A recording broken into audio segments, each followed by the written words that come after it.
بسم الله الرحمن الرحيم. الحمد لله رب العالمين، والصلاة والسلام على سيد الأنبياء والمرسلين وعلى آله وأصحابه أجمعين. أما بعد،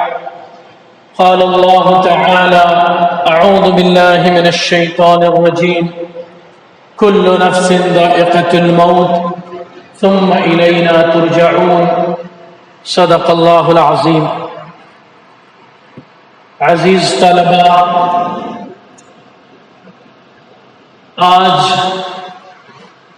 دوپہر عالم اسلام کے اندر ایک عظیم سانحہ رونما ہوا. وہ یہ کہ عالم اسلام کی ایک انتہائی عظیم المرتبت اور عبقری شخصیت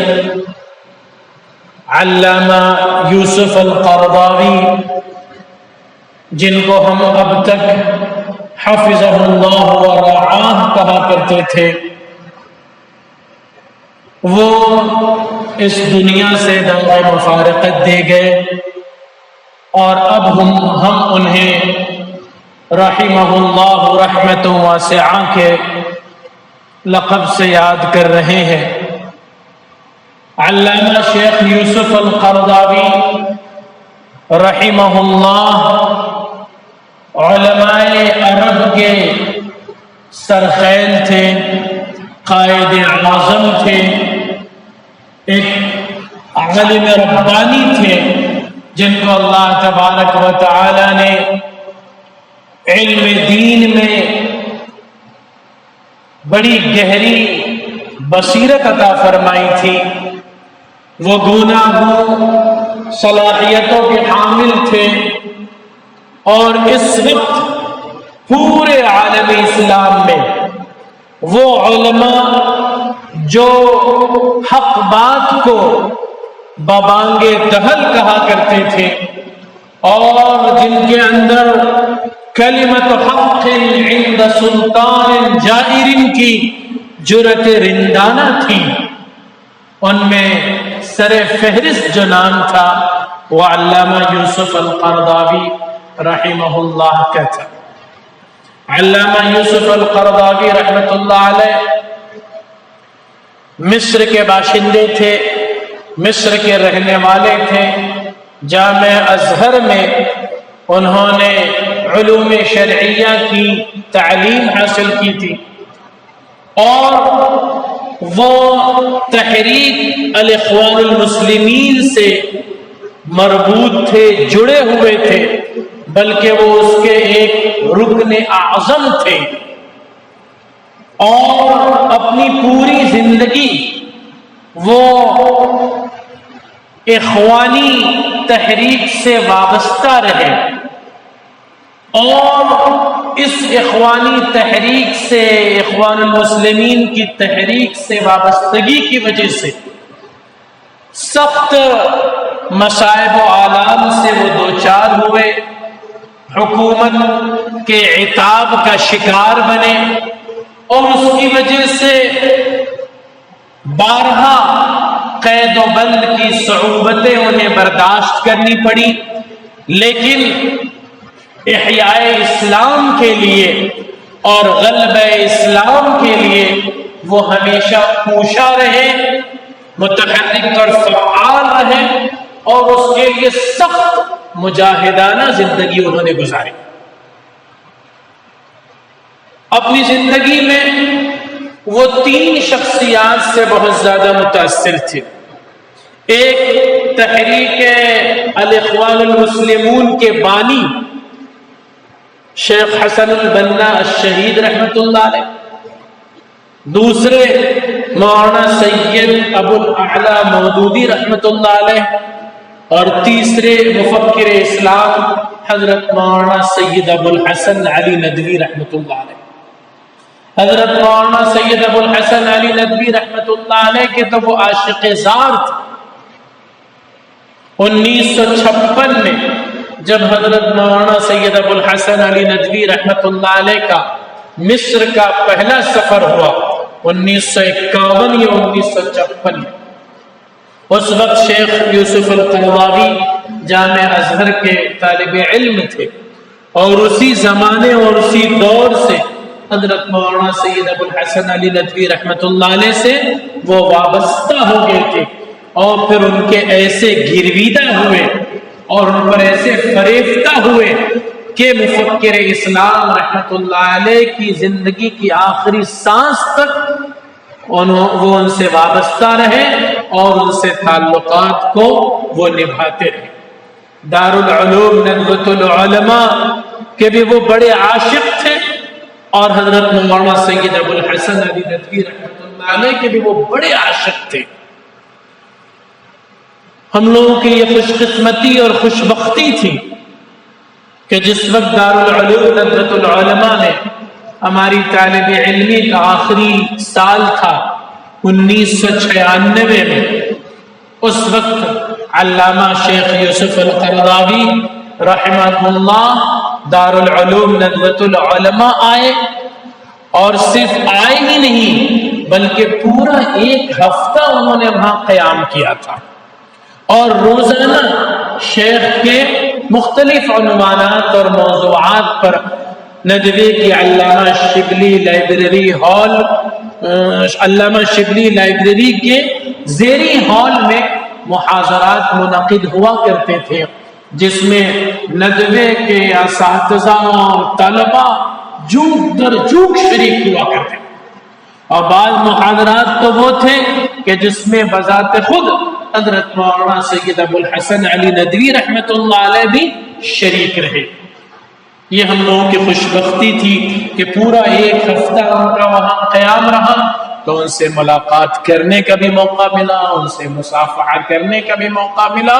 اور ان کے تمام خطبات اور محاضرات میں شرکت کا موقع ملا۔ جمعہ کا دن آیا تو دارالعلوم ندوۃ العلماء کی مسجد میں انہوں نے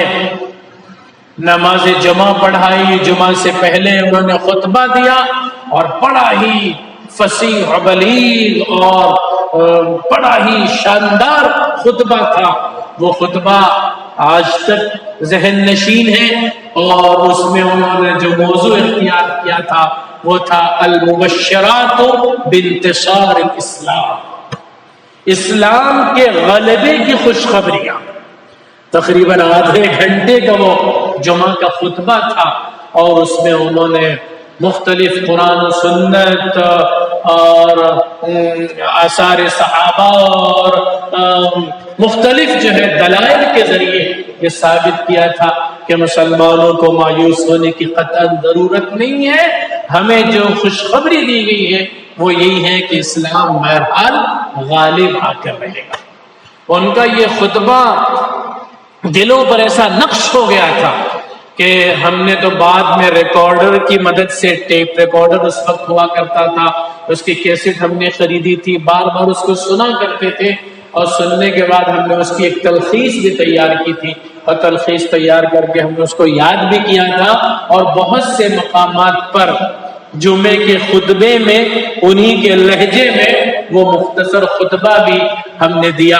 لیکن اب اس کو بھی ایک عرصہ اور زمانہ ہو گیا، وہ پورا خطبہ تو یاد نہیں رہا لیکن اس کا مواد ضرور یاد رہا۔ ان محاضرات کے وہ جو سلسلہ تھا اس میں ایک جو عنوان تھا وہ خود دارالعلوم ندوۃ العلماء کی خدمات اور فکر ندوہ کا ایک عنوان تھا۔ اس موضوع پر اور اس عنوان پر جب علامہ یوسف القرضاوی رحمۃ اللہ علیہ نے اپنا محاضرہ پیش کیا تو ایسا زبردست ندوے کا انہوں نے تعارف کرایا تھا کہ ندوے کے بڑے بڑے اساتذہ بھی عش کر اٹھے، اور اکثر لوگوں کی زبانوں پر یہ آیا کہ ندوے کا ایسا تعارف تو کوئی ندوے کا فاضل بھی نہیں کرا سکے گا۔ لیکن واقعہ یہ تھا کہ انہوں نے زبردست انداز سے ندوے کا تعارف کرایا تھا، ندوے کی خدمات کا اعتراف کیا تھا، ندوے کی فکر وسطیت کو بڑے خوشنما پیرائے بیان میں انہوں نے ذکر کیا تھا۔ اور اسی محاضرے میں مجھے اچھی طرح یاد ہے کہ انہوں نے مفکر اسلام حضرت مولانا سید ابو الحسن علی ندوی رحمۃ اللہ علیہ کا تذکرہ کیا تو تذکرہ کرتے کرتے آپ دیدہ ہو گئے، اور اس وقت مفکر اسلام رحمہ اللہ موجود بھی تھے، شہنشی تھے، ان کا تذکرہ کرتے کرتے وہ آپ دیدہ ہو گئے، اور ان کی زبان سے یہ جملہ نکلا کہ شیخ ابو الحسن علی ندوی کی محبت کو میں اپنے لیے وسیلہ نجات سمجھتا ہوں۔ ایسا ان کو تعلق تھا ندوی سے، حضرت مولانا رحمۃ اللہ علیہ سے، اور یہی وجہ ہے کہ ندوی فضلہ بھی علامہ یوسف القرضاوی کے بڑے عاشق اور بڑے دلدادہ ہیں، اور اکثر ان کی تصنیفات کو، ان کی کتابوں کو پڑھتے ہیں۔ علامہ یوسف القرضاوی رحمہ اللہ 50 کتابوں کے مصنف بھی ہیں، فقہ الزکوٰۃ اور الحلال والحرام فی الاسلام اور العبادت فی الاسلام، اور ایسی 50 ان کی کتابیں ہیں جو اسلامی کتب خانے کے اندر ایک بہت وقیل اضافہ ہے۔ حضرت مولانا سید ابو الحسن علی ندوی رحمۃ اللہ علیہ کی وفات کے بعد انہوں نے حضرت مولانا رحمۃ اللہ علیہ کی باقاعدہ سوانح حیات لکھی، اور ایک مستقل کتاب الشیخ ابو الحسن کما عرفتہ کے نام سے انہوں نے ایک مستقل کتاب لکھی۔ اور میں نے جب اپنا ایک مقالہ لکھنا شروع کیا تھا مفکر اسلام حضرت مولانا کی سیاسی بصیرت پر، تو اس وقت مختلف کتابوں کا جو میں نے مطالعہ کیا تھا، اس میں شیخ یوسف القرضاوی کی اس کتاب کما عرفتہ کو بھی بہت سے مقامات سے، اکثر مقامات پر اس کو جو ہے پڑھنے کا